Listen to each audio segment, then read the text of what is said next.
заклучки? Па вака, значи ево денес го сменавме малце амбиентот вака на отворено. Веќе убави денови се пролетни.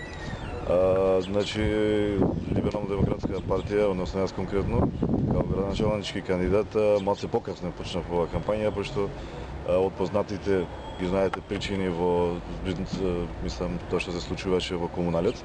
Значи во секој случај бевме оттрнати на некој начин од редовните наши активности во кампањата.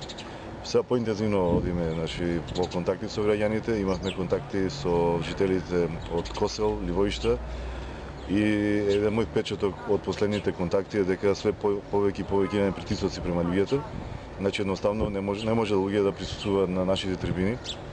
Во Косел беше многу специфично што еден голем дел на тие жители од тоа село и од околината работат во ЕМО, каде што имаме веќе притисоци да луѓето не можат да присуствуваат на нашите презентации. Исто така, мене многу ме радува што најверојатно повеќе од нив што присутни присуствуваат и на други некои кандидати за листи или за градоначалници, каде што беа искрени, кажуваат дека ние сме од тие што ги кажуваме најреално работите и проблемите, значи без никакви ветувања што не може да се остварат.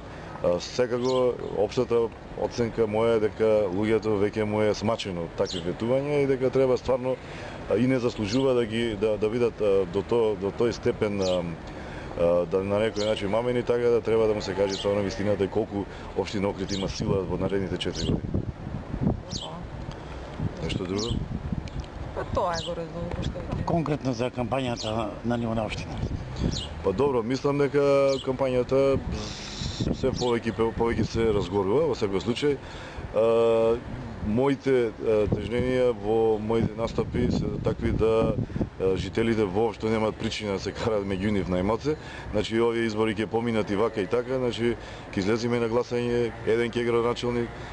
Дури ние си имаме договорено дека и останатите градоначалници кои нема да бидат нормално, еден ќе биде градоначалник, да му помогнат и со нивните програми, значи секој што ги дава своите програми да бидат внесени во тој што ќе едниот, значи градоначалник да му се поможи на некој начин во наредните 4 години.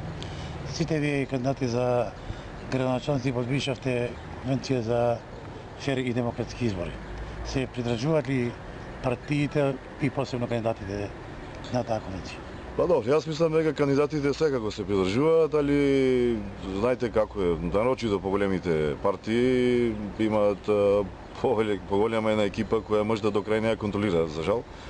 Значи тоа пред се во плакатирањето, најчест проблем е, иначе другото мислам дека горе-долу е коректно. Јас се надевам дека ќе има уште некоја емисија можда каде што ќе се сочиме сите 6 кандидати, како што имаше по радиомедиумите. Мислам дека Охриѓани заслужуваат да ги видат 6 кандидати во светло меѓу нив заедно да се дружат. Лично за ова што очекувате вие од 22 март? Па во однос на изборите, мислам ке е тешко и напорно во смисол на фер до крај извавање на избори. Мислам, не велам јас, не кажувам дека фер се избори само ако нема пукање, не дај Боже. Значи фер без притисоци да може стварно граѓаните да излезат да гласаат по нивно убедување. Мислам дека ќе има доста притисоци. Каде се гледа Боро Павловски на 22 март?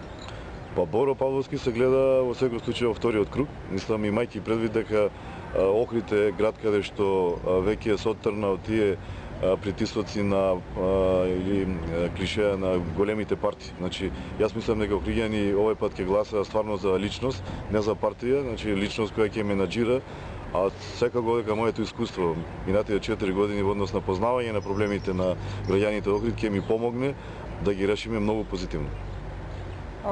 Благодарам.